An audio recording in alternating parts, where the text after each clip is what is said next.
Mr Principal Deputy Speaker, thank you for this opportunity to update the ad hoc committee for the second time on the work that has been undertaken in the education section in response to COVID-19. In opening, may I express my sincere gratitude to all those who work in early years, schools, youth and the wider educational sectors for their vital and ongoing contribution at this very difficult time. We're now in the 9th week of lockdown. In these unprecedented times, the education sector has faced many challenges. In a very short time frame, we've put in place policies and procedures to ensure that we continue to meet the learning needs of our pupils as best we can. Throughout this period, we have prioritised the physical and mental health and well-being of the young people in our care and that of our staff. Our teachers, school leaders, youth workers and other educational partners are continuing to do an excellent job in supporting our children and young people in their families. My department's COVID-19 strategy supports the executive strategy and plan. I've been in regular contact with ministers in England, Scotland and Wales to share information and discuss our respective approaches to educational provision during this pandemic. Our schools and preschool education settings have remained open to facilitate remote learning and to ensure that there is provision for vulnerable children and for children of key workers up to the end of Year 10. Youth services have also continued to provide support to vulnerable young people. Since Easter, there has been a rise in the number of children attending open schools, and although the numbers may fluctuate, on average about 450 settings have been open daily, with about 2,000 staff supervising supported learning for around 1,700 children. The work of the whole education sector has continued to focus on 6 priority areas, namely pay, free school meals, support for vulnerable children, distance learning, examinations and support for key workers. My department has also worked with the Department of Health in developing the childcare sector support scheme. Previously, I advised members of a cohort of substitute teachers to avail of any financial support through any government schemes related to COVID-19. I've been acutely aware of the concerns of this substitute teaching workforce who no longer have access to secure work. When Her Majesty's Treasury confirmed that these staff were not eligible to be furloughed through the Coronavirus Job Retention Scheme, I reiterated the urgent need for funding from the Executive for an income support scheme estimated at around £12 million. The Executive confirmed on Tuesday that it is to provide part funding to the scheme of £4 million, and I've reprioritised my 2021 education budget to meet the balance of £8 million. I'm delighted to advise members that the Department launched the income support scheme for substitute teachers on Tuesday. The scheme will ensure that eligible substitute teachers who have worked between the 1st of January 2020 and the 31st of March 2020 will have access to income for the period April to June 2020. Applications should be made online via the Department's website by Tuesday the 26th of May. Turning to the direct payment scheme I introduced for families whose children are eligible for free school meals. Around 55,000 families have received direct payments into bank accounts from the Education Authority in respect of nearly 99,000 children. However, there were a number of families for whom we could not make direct payments. Mr Deputy Speaker, I am pleased to say that the EA is now issuing individual cheques to over 1,600 families for almost 2,500 children, and payments are to be backdated to the 23rd of May 2020. We also have an agreement with the Home Office to make payments to asylum seekers' families through the Aspen card. To date, we've made payments, including backdated payments, to 46 families for 82 children. And to date, free school meal payments in the region of £10.7 million have been made in respect of around 101,500 children. While schools remain closed to the majority of pupils, the EA continues to be unable to provide school meals to children entitled to free school meals. A further notice under the Coronavirus Act has therefore been made today, renewing for a further period of 28 days the existing modifications to the legislation governing school meals. This will allow the EA to continue to make direct payments to parents in lieu of free school meals and ensure that families do not experience hardship during school closures. The numbers continue to rise as more families find themselves eligible for free school meals. The scheme is due to close with effect from the 30th of June. My department doesn't provide free school meals over the summer holidays, and whilst the Department for Communities has lead responsibility for vulnerable families, no single department has the lead on food poverty and holiday hunger. So it will be for the Executive to decide on the way forward over the summer holidays and to make provision for the necessary funding to support any interventions. The Department for Communities has announced a number of additional measures to provide food and assistance to vulnerable groups, and we continue to work closely with them to ensure food is available to those vulnerable children.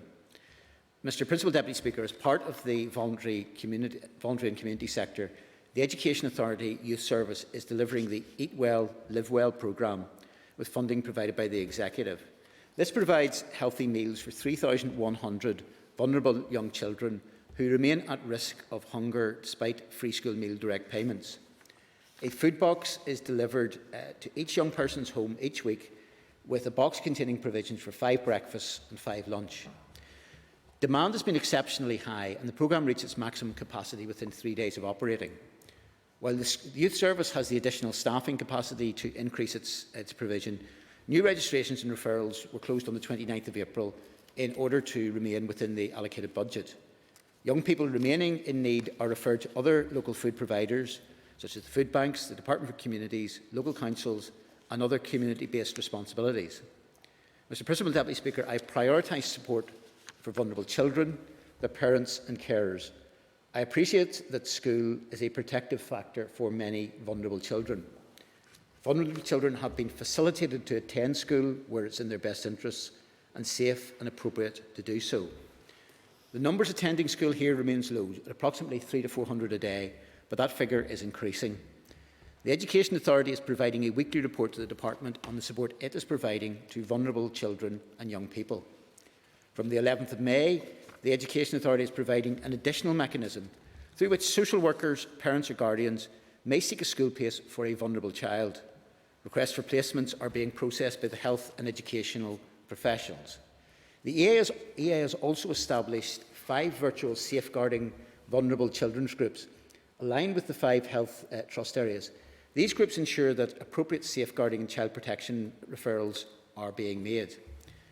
In collaboration with the PSNI, the EA Youth Service has provided spaces of sanctuary for young people at risk of domestic or child abuse. My department is also contributing to the Department of Health's cross-departmental Vulnerable Children Action Plan.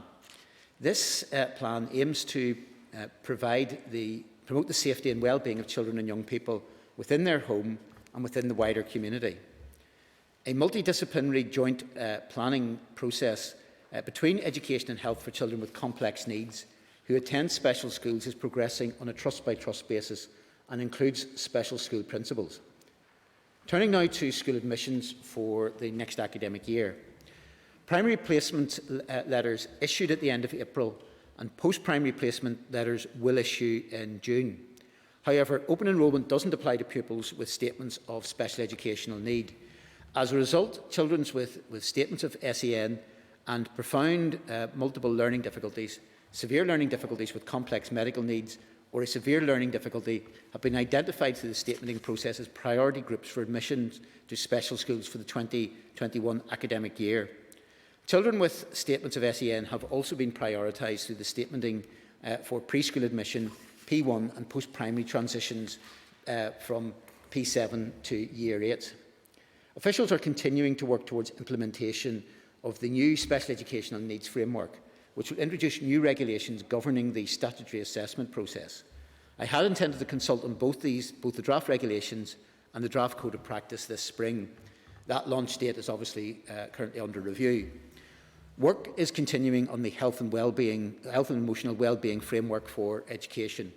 The target date for completion is December 2020, but again, that will also be kept under review in terms of time. In terms of the type of support provided in the current context, the following measures have been put in place. The Independent Counselling Service for Schools is continuing to provide counselling to existing and new post-primary pupils, either by telephone or video call. The Education Authority's Youth Service has created a Stay Connected initiative online to remotely support young people as a result of COVID-19. and within the first 4 hours the site registered 1,450 views. Additionally, schools are using assessment tools to identify emotional needs in children and young people where concern has been raised. Mr. Principal Deputy Speaker, in April we launched the Safer Schools app. This is a digital safeguarding and communication toolkit for schools, staff, parents and carers. Last Friday, the Safer Schools app for children and young people was launched, providing age-appropriate advice on a range of digital issues, including safeguarding on social media platforms, bullying, sexting and emerging online trends. In addition, my department provides funding to support the NSPCC Childline operation here in Northern Ireland. I appreciate that this crisis is impacting on the mental health and emotional well-being of our children and young people, and I will be considering how best we can support them when they return to school. Mindful that many will face higher levels of anxiety and distress and will need help with the transition back to school and the impact on the prolonged absence. The Youth Service also provides support to vulnerable young people. Provision includes one-to-one support, online support and communication via a new youth online website, one-to-one support where appropriate and in a safe way, and support for young people experiencing mental health difficulties. The START programme is continuing to support young people under paramilitary threat. Mr. Deputy Speaker, providing continuity of learning for our young people is a key focus for the education sector. With very little notice, schools were able to make a rapid transition to distance learning. This reflects not only the skills and motivation of our teaching workforce, but also highlights the strengths of our system. Unlike other education systems, we have in place an educational technology system which is effectively supporting online learning. Through C2K, the Education Authority delivers a comprehensive range of tools to support teaching and learning. This includes providing devices for teachers and pupils, secure learning platforms, centralised learning resources and professional development resources for teachers. Advice from the Education and Training Inspectorate points to the need for distance learning provision which is broad and balanced and which emphasises the need for a balance between online learning, written and practical activities, outdoor learning and free time. Reflecting this advice, feedback from school leaders has pointed to a wide range of strategies and resources being adopted by schools. The finding of a recent survey confirmed a blended approach with all schools engaged in distance learning using either online or alternative approaches, and many were using both. In special schools, packs which contain sensory or physical equipment have been supplied to pupils who need them. And I would like also to pay tribute to parents and carers who are supporting their children's learning during this period. I noted in the findings of a recent survey by ParentKind that the support parents find most helpful for their children is communication from the school and feedback from the teacher. As well as the C2K facilities, many schools are using digital tools such as their own school tech services, websites, social media channels and individual school apps to communicate with parents and pupils. This is going to continue to be very important in the coming months as we move towards a more blended approach to learning with time spent in the classroom and at home. Another strength of our system is the availability of support from our managing authorities and support bodies. Designated link officers are assigned to each educational setting. Those officers help school leaders remain connected to the wider educational community. They deal with issues as they arise and signpost schools to resources and guidance. Through a programme of work focused on the continuity of learning, the whole education sector has ensured that appropriate action is taken to support the learning progression and well-being of our children and young people. Consulting widely with principals, our education partners have worked extremely hard to develop a wide range of resources to support distance learning. These have included online resources on C2K's Educational Network Service, guidance and advice to parents and carers on educational websites, support materials for parents of children attending preschool, primary and special schools, and third-party funded organisations providing curriculum support and learning opportunities for young people. A recent survey of parents highlighted that almost 50% have used BBC resources to support home learning. I'm also pleased to report that my department and CCEA are working with the BBC on further resources which, alongside CCEA's home learning resources, may be helpful for schools, parents and carers. Now, the situation is not without its challenges. We do not know the final impact of the current crisis on children's safety, well-being and learning. But as I've outlined, we have begun from a strong starting point. It is important that we acknowledge the steps that have been taken across the education system in all settings to mitigate the risks of any loss of learning. Working in this context, we are now looking strategically at how to support the system in the medium and longer term, building on what exists and planning for a return to school over an extended period of time and with a blended learning approach. Mr Principal Deputy Speaker, as you'll be aware, on the 16th of April, I announced my decision to suspend examinations for A-levels, AS levels and GCSEs. I made this decision after giving very careful consideration to the full range of options and advice, as well as feedback from key educational stakeholders. On the 7th of May, CCEA launched a consultation on the development of an alternative appeals mechanism for the summer 2020 awarding of GCSEs, AS and A-levels. The consultation can be accessed through CCEA's website, and today is the closing date for responses. My officials have been working with CCEA and colleagues across the UK to develop an appropriate arrangements that are robust as well as fair. I'm sure I'm not alone in wishing that we were not in this situation and that exams continue as normal. However, that is not possible. And whilst these arrangements are not and can never be perfect, I believe they are the best solution that is available to us. I would like to thank CCEA, ETI and others who engaged with the Department at short notice for the hard work that has gone into developing these arrangements. My Department continues to work closely with the Department for the Economy to ensure that those taking vocational qualifications are not disadvantaged by the cancellation of scheduled exams and assessments. The Minister for the Economy recently announced her policy position in respect of vocational qualifications, and I understand the significant progress has already been made. Last week, the Essential Skills awarding organisations were issued with a CCEA directive to calculate an award for essential skills. Guidance is already being issued to learning centres. The Minister also expects, Minister for the Economy also expects the ongoing work on wider vocational qualifications to be completed shortly.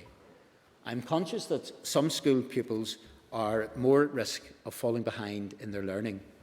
In response, a scheme has been introduced to lend devices to our educationally disadvantaged and vulnerable learners moving into key transition years.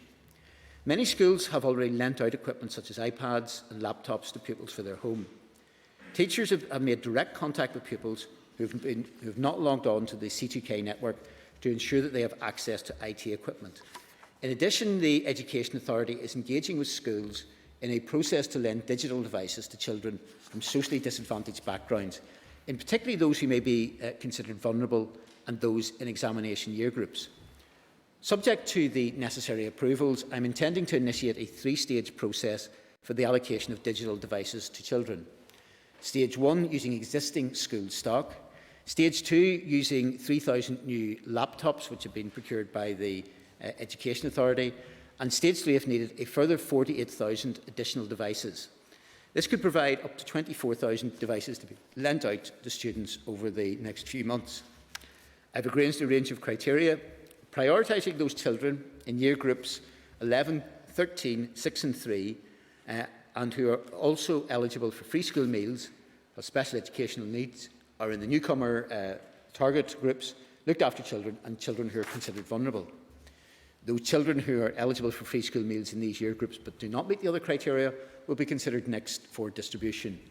Finally, and subject to availability, pupils who are eligible for free school meals in other year groups will be considered on a similar basis. Members will be aware that schools are open to provide supervised learning for those children who are vulnerable or whose parents are key workers.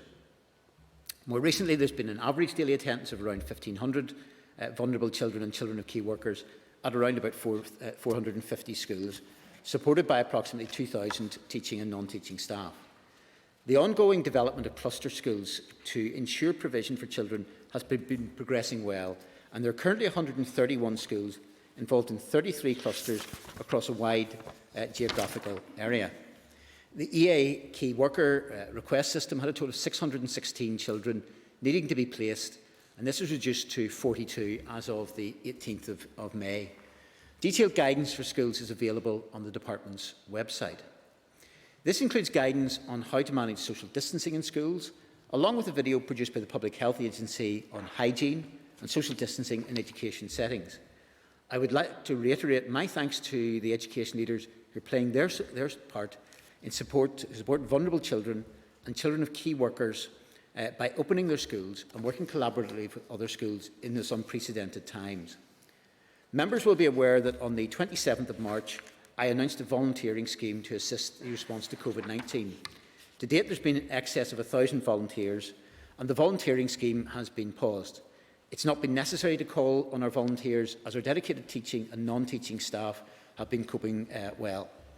The Department is planning ahead for the holiday period to ensure the availability of provision could potentially avail of volunteers during the summer months, should the current situation remain.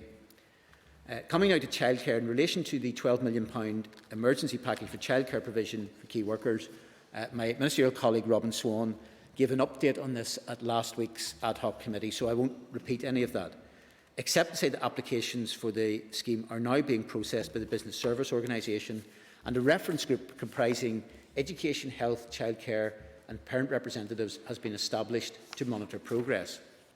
My department is continuing to fund non-statutory settings that are in receipt of preschool education funding and Bright Start school-age childcare funding in 2021. I've increased the 2021 Sure Start allocation to £27 million, which is an increase of £1.45 million, to allow services to be maintained at existing levels. Coming to the Pathway Fund for 2021, demand for resources exceeds available supply, and it's not been possible to fund all eligible applicants. To maintain key services for the most vulnerable children and minimise disruption for providers in the current exceptional circumstances, I've made a bid to the COVID-19 response for additional pathway resource. If successful, the bid would allow funding for all eligible 2021 pathway projects. Mr Deputy Principal Speaker, we're beginning to look to the future. There is a need to help secure the best possible educational future for all our children in what are extremely difficult circumstances. And while there's been tremendous work done in remote learning over the last 2 months, it's important that we begin to see recovery and a processed, phased reopening of schools. This, however, must be led by medical and scientific evidence to ensure that it is done in a manner and a timescale which is safe for our pupils, our staff and wider society. The pathway to recovery will follow the route outlined in the education section of the Executive Approach to Decision-Making document. While all steps will ultimately be driven by circumstances and the medical advice, I'm aware of the need to give as much certainty as people as possible. So let me set out the likely time frame as regards schools. At present, schools are closed to all but the children of key workers and vulnerable workers for supervised learning. This number has been slowly expanding since Easter, and I would be keen to see more vulnerable children attending schools. And similarly, should the Executive widen the definition of key workers, this too can be accommodated. But neither of these actions will radically alter the pattern of children currently at school. The phased reopening of schools will require engagement, preparation and implementation of actions in conjunction with a wide range of stakeholders. We have one chance to get this right, and it cannot be done overnight. Therefore, other than for the provisions for children of key workers and vulnerable children, which I've already mentioned, there will be no overall reopening of schools during the remainder of this academic year. The Department is establishing a restart programme, which, working alongside a wide range of stakeholders, will put in place the detailed arrangements which will enable a safe, phased reopening of schools. The work on this will be conducted during the remainder of this term and the summer.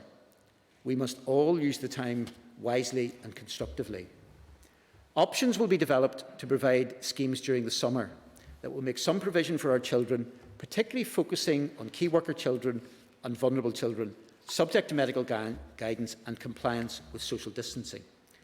Working alongside other departments, we will explore what role the voluntary, community and private sectors can make in making some provision for our young people during the summer. Subject to medical guidance and safety, it will be my aim to see a phased reopening of schools, beginning with a limited provision for key cohort years in August, followed by the phased provision for all pupils at the beginning of September. This will not be a return to school as it was prior to COVID, but rather a new normal, reflective of social distancing and a medically safe regime. For all pupils, it will involve a schedule with a mixture of school attendance and remote learning at home. Finally, in line with the executive strategy and contingent upon medical guidance and scientific evidence around susceptibility and transmission, consideration may be given to a full return for cohorts of younger pupils. In closing, Mr. Speaker, may I say this is the biggest public health crisis we have faced in living memory, and the Executive's priority is to help keep people safe and support those who have faced real hardship. My department and the wider education sector will continue to play a full part in the ongoing effort, while also focusing on the future for when we return to some kind of normality.